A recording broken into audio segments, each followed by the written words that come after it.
All right. So I want to do a clarification video for the homosexuality because it seemed like there was a lot of triggered people, and perhaps I wasn't clear enough. So I want to be very clear. We talked about in the misconceptions. There's no real dogma in Judaism. Everything is kind of up for debate, other than the fact that God exists and the Torah is God's divine revelation to Israel, and even that arguably to the world, or whether it's just to Israel. Is kind of up for debate too. So let's, and depending how much, right? So most people say it's the Torah is for Jews, it's for Israel, and that the Noahide laws apply to the world. But even that's debated.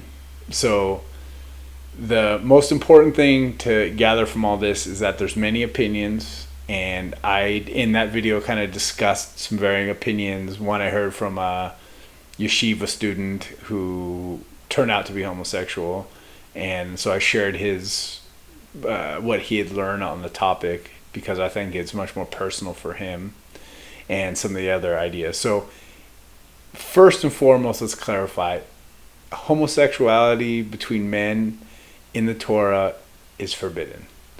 It's in Vayikra, Leviticus 18 and 20, and it has the death penalty attached to it, in only one of the verses. But that is completely outlawed. Transmission of like spilling your seed, we talked about, very forbidden. That being first and foremost. There's other types of ideas of why it's prohibited, being an act that many people like Canaanites did before. I believe in Kings too, there's a prohibition against like temple prostitutes. So men were prostituted in certain pagan gods, let's call them the Canaanite god temples. So that's forbidden. And there's no doubt about it, it is forbidden, but now the nuances of how and why it's forbidden. So they've argued whether it's the intercourse itself, whether that's the more like two men who love each other could potentially get married and do like shomer. There's a concept called sacred touch, shomer negia, which like a married man or woman doesn't touch, like a married man wouldn't touch another woman who's not his wife, or the 7 closest women. 7 being like your mom, your sisters. If you have 10 sisters, you can still hug your sisters or whatever. It's more than just 7, but the 7 closest women. So your mom, your sisters, your grandma, whatever, you can hug them, touch them, but you can't just touch like other women. And I honestly, I kind of like that rule. Girlfriend and I did it for a while, and some people get really offended when you don't shake their hand or whatever. But there was times I would get like hugs from my buddies' girlfriends or whatever that felt kind of inappropriate or whatever, just random girls or friends of my girlfriend or whatever, that there was times I felt a little inappropriate. So I think it's a cool rule, kind of. People get super offended. We had some issues with it. If you're not doing it in the Jewish community, it can be a real awkward thing. People think, oh, are you a germaphobe? Or they have all these weird ideas, or you're racist or something. It's pretty crazy, especially growing up in Long Beach where, it's so diverse. So, but even those rules, so should 2 men be like shomer negia, like if they're homosexuals, should they not touch each other because they have attraction to the same sex? Should they not touch other men that aren't their spouse? Can they get married if they don't have sexual intercourse? That's up for debate. So it's in the actual act, the sexual act, that is mostly forbidden. Some argue that if it's forbidden, like the temple prostitutes, or it's forbidden in incestuous things. It's all been debated, but it is forbidden. There's no doubt about it. Very clearly, 2 men cannot have anal sex or any kind of like sexual acts with each other, and especially that spill seed.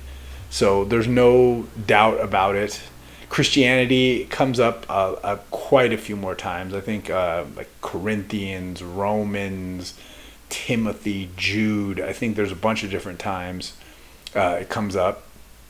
Far more in Christianity than it does in Judaism. So for those who were arguing those points, like Christian points, it's been over 25 years since I've really studied Christianity heavily. So, I'm not going to go into detail about all the different places it comes up. Same with the women. That's highly debated. So it doesn't specifically forbid homosexuality between women. Later on in life, like the Rambam, I believe, Maimonides, talks about you can't have women shouldn't do it because in Egypt, women married women, and it's forbidden to do this. Or Canaanite cultures, different cultures did it. I talked about the scissoring is forbidden, and a few different reasons.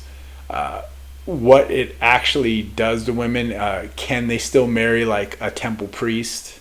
I believe the overall opinion is yes, but some said no. That's also up for debate. How it affects them. They're never given the death penalty for it. They can be like whipped, basically, flagellation. They can earn that for it.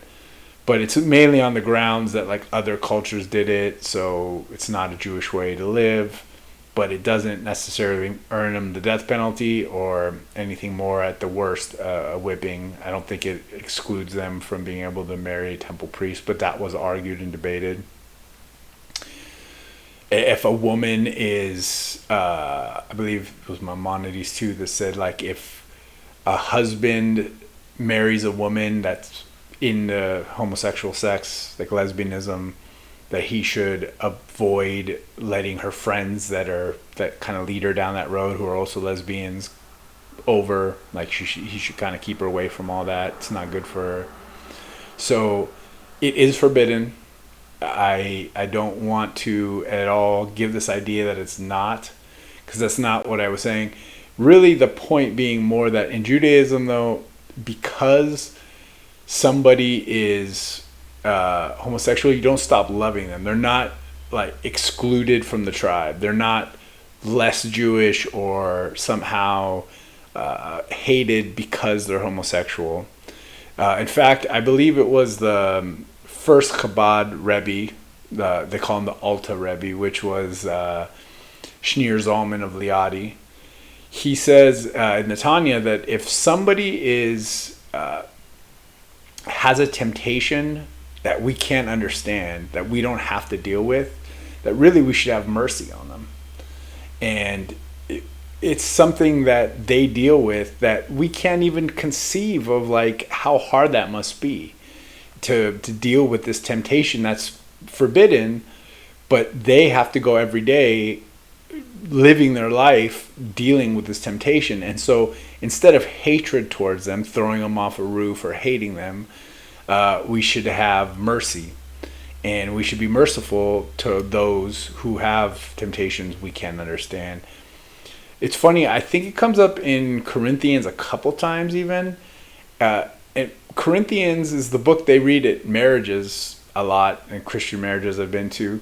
And doesn't the whole thing they read in the marriages in the very beginning basically say that if you don't do it with love, it benefits you nothing?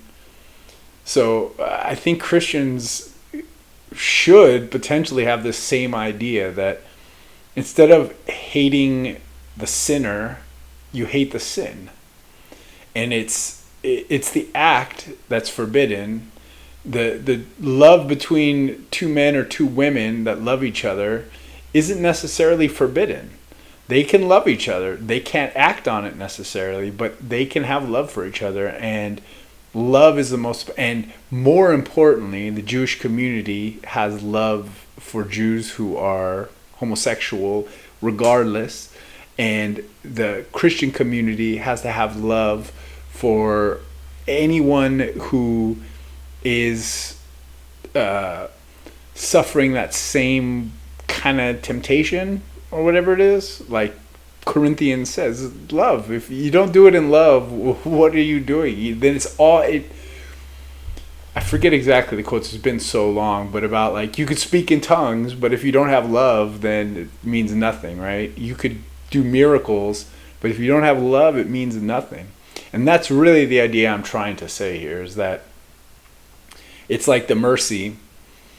We can't understand what these people are going through. Like the suffering they're going through must be devastating. It must be so hard to have some kind of sexual inclination like that.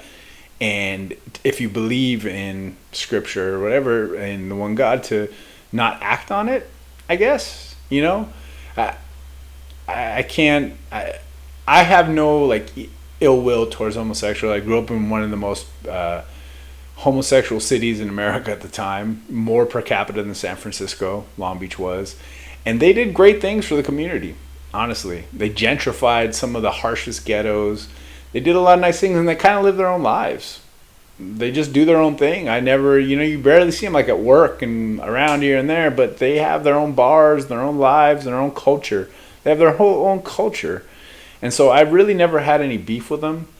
And I find it, again, very interesting that, one, Christianity talks about this love throughout, how important it is to love one another and to love people.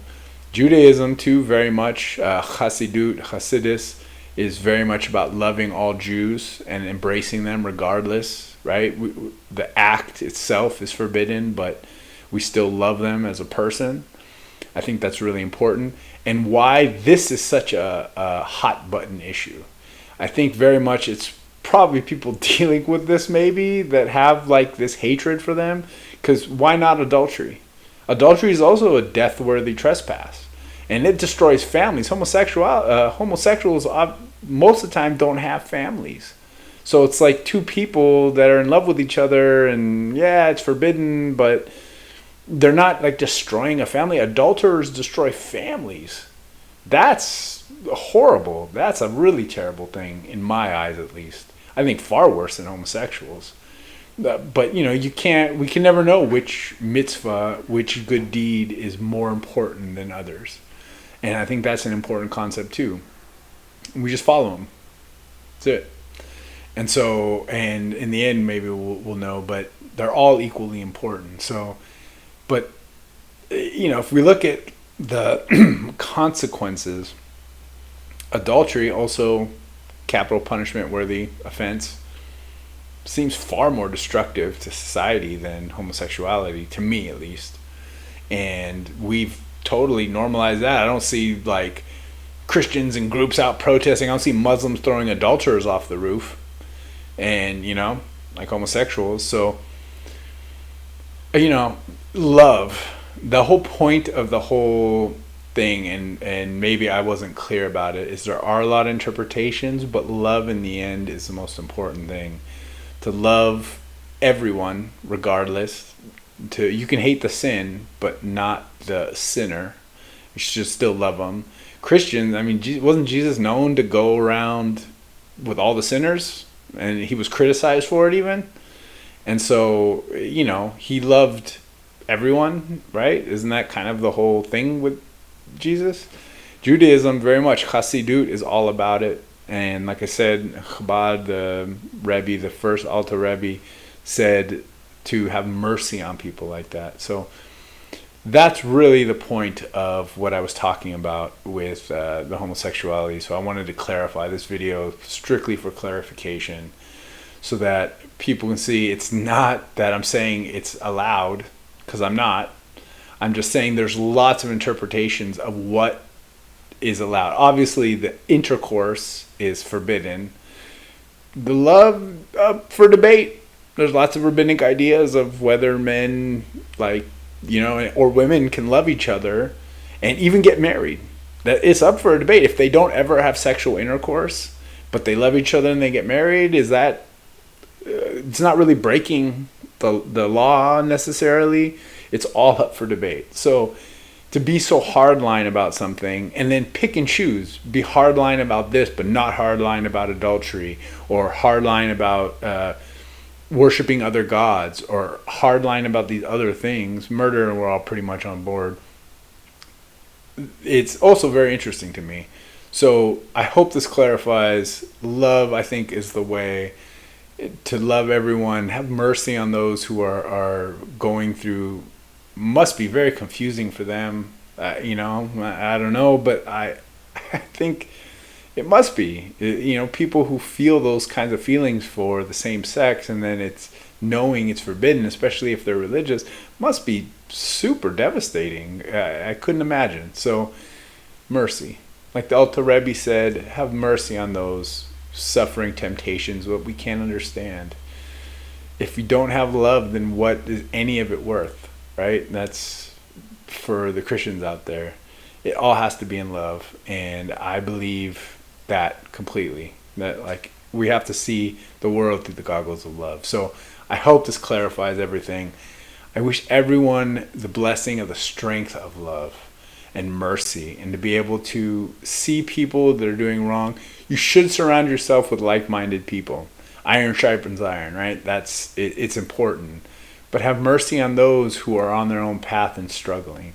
Don't condemn them. Don't hate them. Don't cast them out. We're going to do one about addiction, which is exactly caused by some of the current studies through or kind of reinforced by casting it out. We're doing the opposite of what we should be doing. Instead of embracing them into the community and trying to help them with their addiction, a lot of times we cast them out of the community. And it's the same, I think, in these terms of you're not showing God's love or love of the community, love of your fellow Jew, love of Christians or whoever on different religions, Muslims. You guys have some pretty wild stuff, but by destroying these people. That's it. Just be loving, be kind. It's not okay. It's not that it's forbidden or not forbidden, or that it's you can do it, because it's not. It's definitely forbidden in multiple places. It's pretty clear. But it is up for debate of which parts of it are forbidden, and how we should treat them is always with love. So I wish everyone the blessing of that, of being able to love everyone around, even if you don't like their actions, even if you don't like the way they do this or that, to have mercy on them for their trials, custom tailored suffering that they're going through in this world, the custom tailored tests that are specifically made just for their soul. Talked about that in one of the earliest videos, and how difficult Abraham, Isaac, they had their tests were custom tailored to their specific functions of chesed and gevurah. So that's mainly the point I'm trying to make of all this. All right, so let's do this, people. Let's save the humans. Trying to be a better man. Oh yeah. Trying to do the best I can. Oh yeah. And I'm gonna do right thing. Do right thing. No matter what they want to say. And I'm gonna still fight for you. Still fight for you.